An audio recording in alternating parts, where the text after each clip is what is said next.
Okay, hold on. I'm getting in the frame. Just give me one moment. Hi guys, I tried to do purple eyeshadow, but it didn't want to adhere to my eyelids. So we're doing the red today. We're rocking the red. By the way, I'm doing this at night because who needs natural light?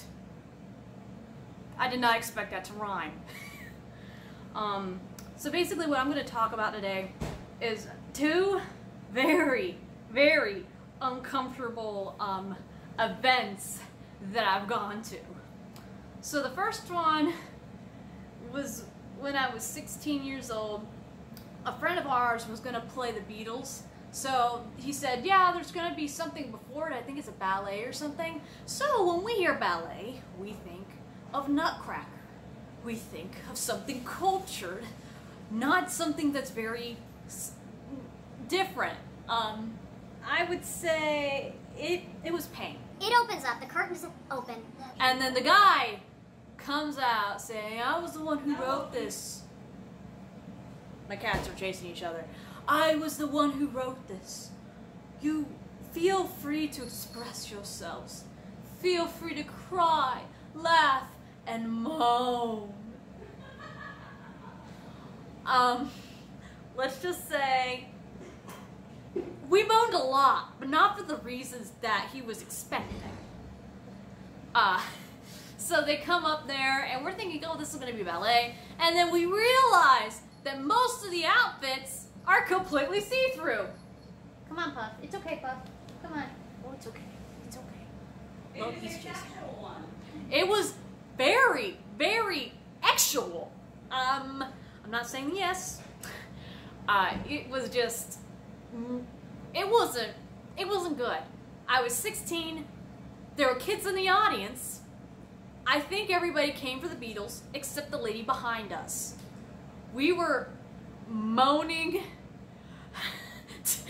in pain. The first thing they got out of the tub, remember? Oh yeah, the first act. A girl is like dancing in the tub, like pretending she's bathing in the tub, and gets out and she's dancing, and then a man comes, he starts rubbing on her, and we're moaning at this point, and there are kids behind us. And we are completely in agony here. And then, God, I don't know how to explain this. All I can say is the lady behind us apparently really liked the thing, and she's like, I can't believe you guys are moaning. Why are you guys taking stuff away from the play? You know, I came here to pay. I paid for this. And then me and my mom, you know what me and my mom said? We said, you said we could moan. So yeah, she was pissed. So basically, we watched more bathtub shenanigans and midlife crises and weird exotic dreams that no one should have. No one should have these dreams. And then the second set, when the Beatles come on, it's basically like a rock concert. Like, you have bizarre innuendo ensemble thing, and then you have rock concert. It's the weirdest clash of tonal dissonance since, I don't know, trying to make musicals hyper-realistic. But our pain is not over. Alas, we have another story. By the way, our friend did not know that the moaning and groaning portion was going to be at the front. He was under the impression it was Nutcracker like us. Like a Nutcracker-esque thing. He didn't realize that it would be a nut-cracker. How about a double X nutcracker? A double X Nutcracker. You might be hearing her in the background. She's awesome. That's my mom. So, we had a friend who was into opera and was going to school for opera, and I have never realized how very saturated the opera market is. Apparently there's a ton of opera singers and not a lot of openings. It's like, you know, there's that joke that people that get theater degrees can't get a job. I would say that's pretty close. I would say that's pretty realistic for opera degrees as well. So We had a friend of ours, she was in opera, she sang good. We went to several of her operatic events. So she says, oh, I'm gonna be in a full opera production. You guys, I would love you guys to come. And what we were picturing is something like old-fashioned opera. You have the arias, you have the grandiose plots, you have like Shakespeare, you know, but musical. No.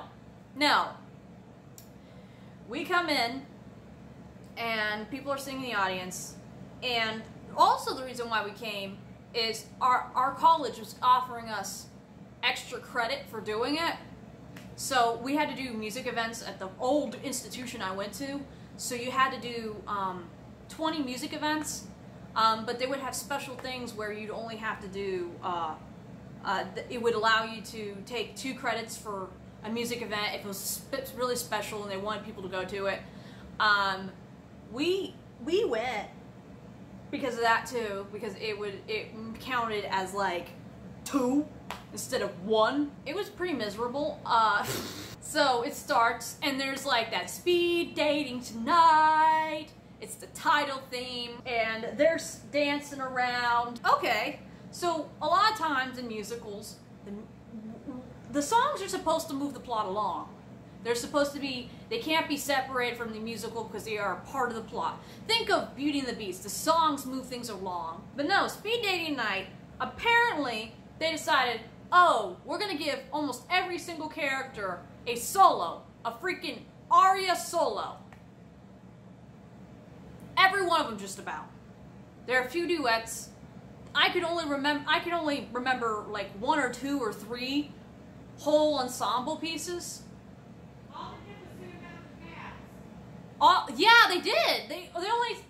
Most of the songs were just about how the girls like their cats. None of the men of the play are memorable. Until like a few moments ago, I forgot that there were even men in the play. They were non-existent. Our friend, we were expecting her to have like a title role because of the way she described it, and she didn't. She was just there. I don't think she even got her own solo, even though almost everybody else did. The freaking random bartenders in the background got a solo. There was no plot at all. It was just nothing. It's not like Cats where it's dancing and stuff. This was just, there was a steampunk girl that her entire song was, I'm steampunk, not goth. Her entire character was, I'm steampunk, I'm not goth. And then there's 2 girls that are like, oh, our dates were terrible tonight. Why don't we become lesbians?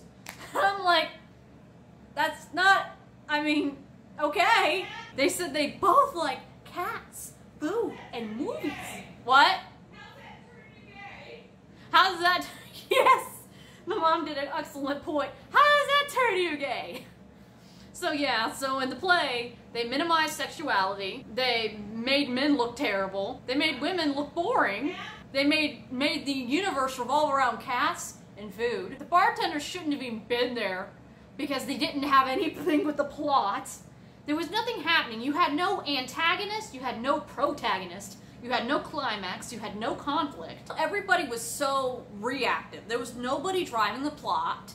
It was all just, oh, we're going to dance around and just express ourselves. There was even no true emotion in it. Like, you know how you have that emotional piece? Like, think about Memory from Cat. There was none of that. There was just, I love my cat! I love my cat! And not to mention, the singing style, okay, the singing style they used was 18th century, like not 18th century, 19th century parlor songs. That is not the type of singing style you're supposed to use for a full-fledged opera. It wasn't full. It was, everybody, when you hear doing their solos, it was very, ah. They had no fullness. I know why it was so bad. What? You know what they did? They let everybody write their own part. Oh, they let everybody write their own part? That's what they had to have done. That's so simple. That explains it. Yeah. So my mom said that she thinks that everybody wrote their own part. That's why it was probably so generic and simple. Yes. I don't know if that's the case, but it does. it does make sense. It really does make sense, because it does sound like random college kids. Okay, yeah, I gotta write myself an aria, and I only got like 30 minutes. Let's jot some notes down, because none of the melodies were memorable except the speed dating tonight. But it was nothing but a chorus. Like, there was nothing else, and they repeated it multiple times during it. It was like speed dating tonight, 3 solos. Speed dating tonight, 3 solos. Our friend, I don't know what the wardrobe department was. You know, it might be good that she didn't get a part, since she didn't have a part of it. Oh, my mom said it was probably good that her friend didn't get a part, because she didn't have to be a part of it. But, it was bad. So, with musicals, you usually have, you know, you have good musicals that, you know, oh, these are great. And then you have, like, bad musicals. It's not like movies where there's a curve. Like, there's, like, it's, you know, beautiful, amazing, and then it has this, woo, and that's really bad, mediocre. And then on this other side, you have The Room. That's not the case here. It is just, it has no plot. It has no characters, like characterization. Everybody's so one-dimensional. I mean, all I can remember is, like, again, ladies singing about their cats, steampunk girl. Okay. But the most uncomfortable scene was the mental touch sex scene. Oh, yes, I forgot about that. That was the thing that made it just, oh my god, it was horrible. We're not expecting this. We weren't really it was like, okay, this is fun, you know, it's not the best, but, you know, it's college kids, they're just running around having a good time. And then all of a sudden, the lights turn completely green, and it gets very dim. And we were like, what is happening? And then they all start fondling each other and touching each other, and I was like, oh my. They were split into 2 groups, like freaking Noah went, no, Moses went in there and split the Red Sea into 2 groups. And they were all fondling each other, touching each other, and you could feel the sexual energy. I would never agree to do a part like that. I would never agree to freaking fondle a group of people. They did not take their clothes off, but I don't think it would have made any difference. It was just bad. It was, so in summary, it was terrible. We gave flowers to our friend. We came for her.